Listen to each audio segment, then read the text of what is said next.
Maligaya mga batang umuwi na nasulit ang oras na kasamang ama. Inihatid sila ni Gaston sa kabila ng mariing pagtanggi ni Nati. Isinama niya na lang ang kanyang sekretary. Total sa villa rin naman sa Batangas ang tungo nila. Hinayaan na lang din siya sa kagustuhan ni Nati dahil kahit na makipagtalo dito, alam ng babae na hindi rin naman siya mananalo sa kanya. Daddy, next weekend, pick up mo na kami ni Gavin ng Friday night ha? Napaayos ng upo si Nati. Friday night? Anong pinagsasabi ng kanyang anak? Brixton, sasabihin pa natin yon sa mommy mo. Hindi pa kami nag-uusap ng tungkol dito. Sagot ni Gaston na bahagyang sumulyap sa rearview mirror ng sasakyan. Bigla nang kinabahan doon. Basta, hihintayin ka namin ni Gavi ng Friday night. Hindi ba Gavi? Sagot ni Brixton na binaliwalang rason ng ama niya. Alam niyang hindi sila magagawang tising ng kanilang daddy. Pag mo kaming bibiguin, sasamang loob namin sa'yo. Hihintayin ka namin. Pamimressure pa nito. Natalyo, nandito lang ako oh. Nakaupo sa tabi ninyo. Hindi kayo magpapaalam sa akin. Hindi na nakatiis ay singit ni Nati. Mukhang may sariling desisyon na doon ang anak na matigas ang ulo. Hindi umimik si Brixton na para bang hindi narinig ang sinabi ng kanyang ina. Lampasan lang yon sa magkabila niyang tenga. Kapag sumagot siya dito, tsak na hindi na naman ito papayag. Nati, hiling kasi nilang dalawa ni Gavin na kunin ko sila ng Friday night para umano matagal nila ako makakasama. Hindi ko palang nababanggit sa iyo ang bagay na yon. Si Gaston na binasag ang katahimikang namayani sa loob ng sasakyan matapos ang sinabi ni Nati. Payagan mo siya ng mga bata. Linggo na ng gabi ko sila isasauli. Hindi pwede. Mapapagod sila ng sobra. May klase pa si Brixton ng Lunes. Pagputol ni Nati agad. Bahagya nang hindi na nagustuhan ni Brixton kung kaya naman ay napalingon na ito sa kanyang ina. Kaya ko naman yan, Mommy. Half day lang naman ang pasok ko at afternoon ang schedule ko. Napakurap na si Nati sa biglang pangangatwiran ni Brixton. Si Gaston ang nagdidrive at nasa passenger seat siya. Si Conrad ang may dala ng sasakyan ni Nati. Kasama nito ay si Maria Gina. Mabagal na nakabuntot sila sa kanilang likod kaya literal na silang buong pamilya ang naririto. Bakit kasi hindi na lang tayo ulit tumira sa isang bahay? Mommy, parang hindi na kami kailangan ni Daddy na sunduin every Friday night. Everyday na namin siyang makakasama ni Gabi na mas masaya. Muli pang bukas ni Brixton na gusto nilang mangyari ng kanyang kapatid na si Gabi, na sa mga sandaling yon ay abala sa pag-inom ng gatas sa kanyang bote. Mali po ba ako, Mommy? Muling nanahimik ang loob ng kanilang sasakyan. Walang sino man sa dating mag-asawa ang nagtangkang magsalita. Nasupalpal sila ng kahilingan ng kanilang panganay na hindi alam kung paano pagbibigyan. Kinailangan pang tumikim ni Gaston, magkunwaring may bara ang lalamunan. Gusto na niyang magsalita, baka iniisip ni Nati na ginagamit niyang mga anak sa kapakanan niya. Yun nga ang plano niya talaga, ang gamitin sila pero hindi niya inaasahan na ganito kaaga. Hindi ba Gabi? Mas masaya kung magkakasama tayo sa loob ng iisang bahay. Meron tayong villa kagaya ng villa ni Nanixa. Miss ko nang magpunta doon. Mas marami rin ako doong toys. Nag-thumbs up pa si Gabi sa kanya na may bote pa rin nakasalpak sa kanyang bibig. Agree, kuya! Hanggang sa makarating sila ng mansyon ay hindi na muling nagsalita ang dalawa. Nanahimik na rin si Brixton na naging mapagmatsyag sa ikinikilos ng kanyang mga magulang. Umaasa siya na may pag-asa pang mabuo sila. Wala naman siyang nakikitang problema, maliban sa nawala ng tiwalang kanyang ina dahil sa ginawa nitong pag-iwan dati sa mommy niya noon sa kasal nila. Bye, Daddy! Kaway ng dalawang bata habang papaalis ang sasakyan ni Gaston sa garahe nila.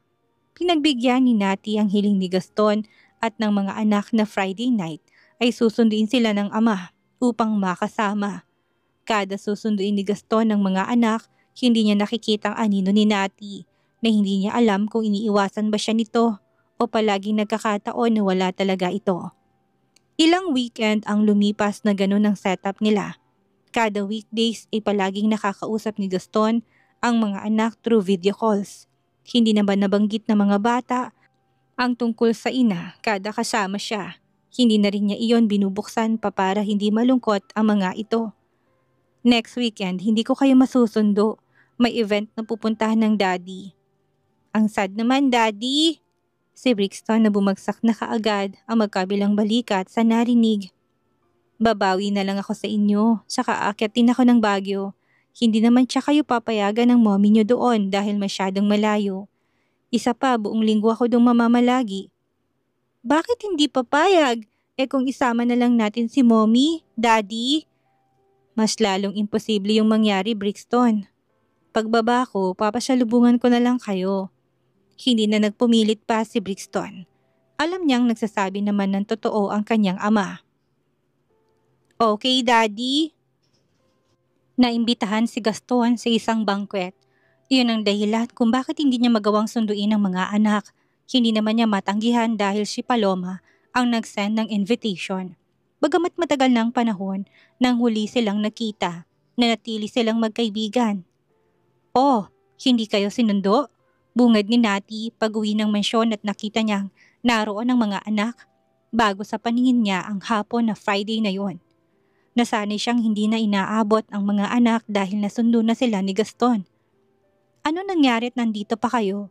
Late bang daddy? Sunod-sunod pa niyang tanong na binigyan na ng halik ang mga anak sa noo at pisngi.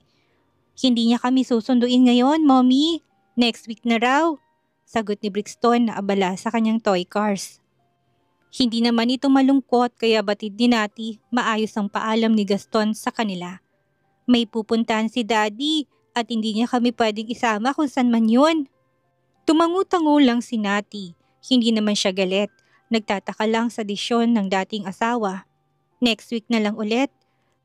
Pinalapad ni Nati ang kanyang mga ngiti kahit pa hindi naman niya naramdaman na malungkot ang mga anak. Ibig sabihin ay makakasama niyang mga ito. Buong weekend na palagi niyang nililibang ang sarili sa labas at kasama si Farah dahil wala sa kanyang mga anak at nasa ama. That's great then. Alam niyo mga anak, nakakatampo na kayo. Parang hindi niyo na ako namimiss. Napatigil na sa paglalaro ang dalawang bata at napabaling ng tingin sa kanyang banda. Hindi niyo lang dama dahil tutok na tutok kayo sa daddy niyo. Dugtong pa ni Nati na ngumuso upang ipakita ang hinanakit niya kuno. Sino bang nagpalaki sa inyo? Ako, hindi ba? Nakakatampo na talaga kayo. Parang hindi niya na talaga ako love. Wala na ba kayong love sa mami ha? Sagot naman, wala na? Napatayo na ang dalawang bata at matapos na magkatinginan ay naguunahan na silang tumakbo palapit sa kanilang ina. Yumakap na sila upang pawiin lang ang sinabi nitong pangungulila sa kanila. Kinangiti naman yon yung malapad ni Nati na sinusubok lang naman sila. Mommy, dapat kasi magsama na lang kayo ulit ni Daddy sa loob ng iisang bahay para masaya na tayo ulit. Gaya ng dati, doon sa villa, doon naman kami laging natutulog kapag kinukuha ni Daddy. Hindi pinansin ni Nati ang muling hirit ni Brixton. Pinitpit na lang niya sa magkabilang tagiliran ang mga anak na walang ginawa kung hindi umirit lang ng umirit dala ng kanilang kiliti at kaligayahang nararamdaman. Doon na nabaling ang atensyon ng dalawang bata. Yun ang buong akala ni Nati, ngunit nang ilapag niya sila, saka naman nagsalita ang bunso niyang anak. Tama kuya, mami. Si Gabi na suportadong nais na mangyari ng panganay na kapatid. Nalaman ni Nati ang dahilan kung bakit hindi nagawang sunduin ni Gaston ng mga anak ng Saturday night at magtungo siya ng isang exclusive banquet dahil inimbitahan siya ni Criza. Nagpasamang kanyang hipag, hindi naman niya magawang matanggihan. Isa pa, naroon din naman ang kanyang kuya ni kung kaya wala siyang dahilan upang tanggihan ang inaalok nito. Naroon ang dati niyang asawa, hindi niya napigilang medyo sumama na muli ang loob sa lalaki. Para maka-attend sa event, sinantabi na naman ito ang kaligayahan ng mga bata. May karamutan siya kada may isip yon. Malamang gusto rin naman ito na magliwaliw ng sarili niya. Hay nako, wala talagang pagbabago. Kaya pala hindi niya nagawang masundong mga anak. Bulong niya sa tangi siya lang din ang nakakarinig ng dahil siya hina nun.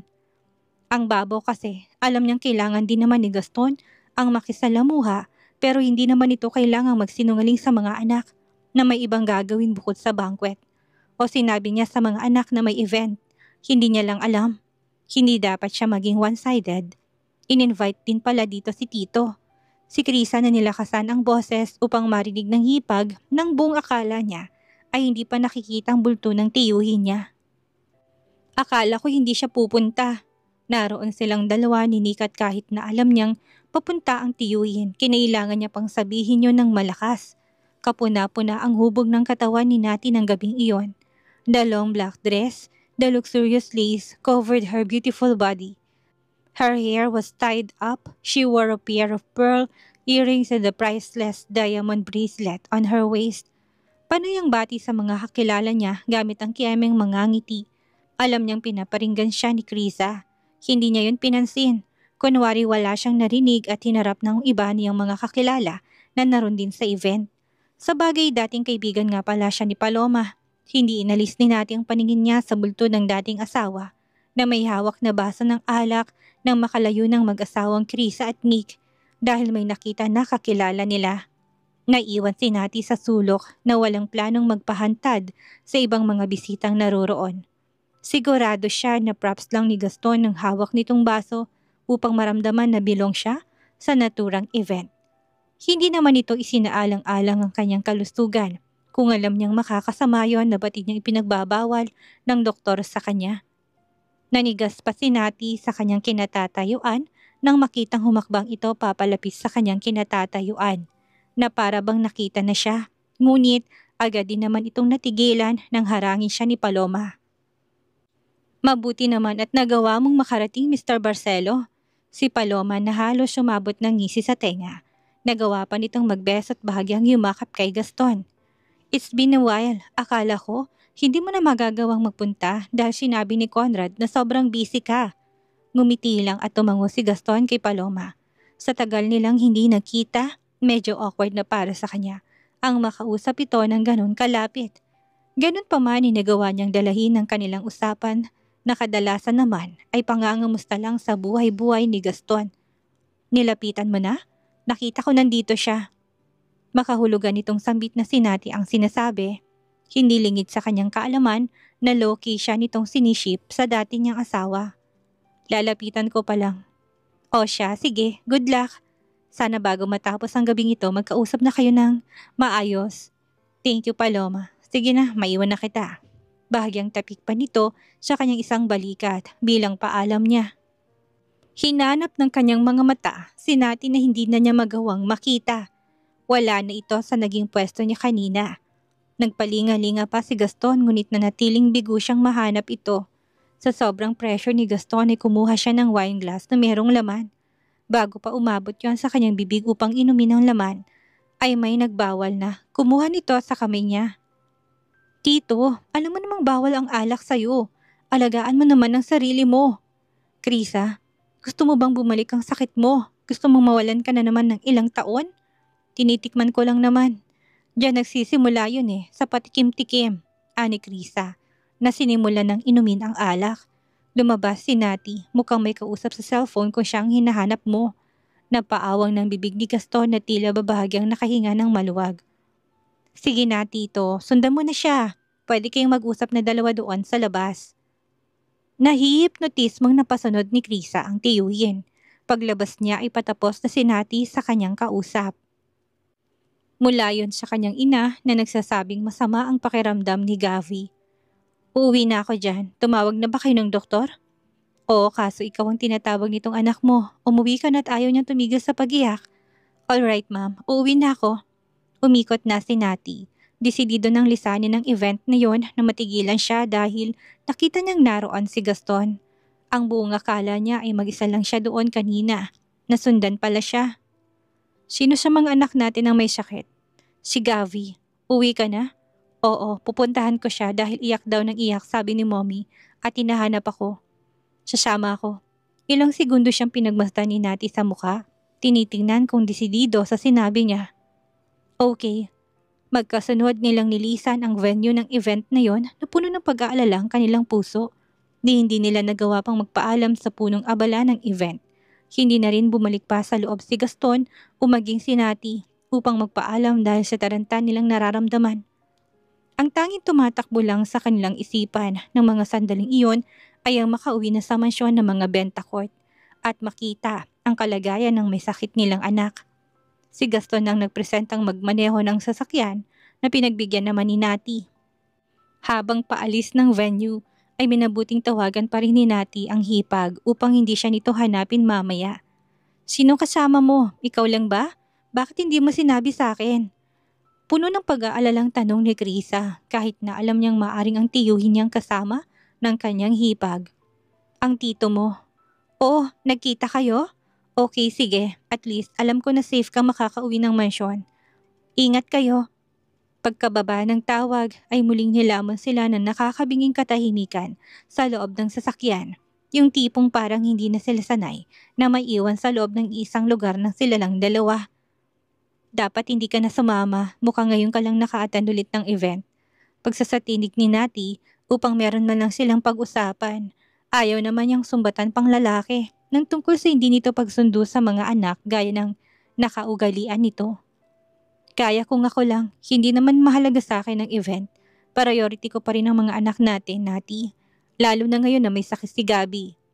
Siyempre, siyang uunahin ko kumpara sa ibang mga bagay." Lihim na napaismit si Nati. Priority? Nagpapatawa ba ang dating asawa? Hindi nga niya sinundong mga anak para maka-attend.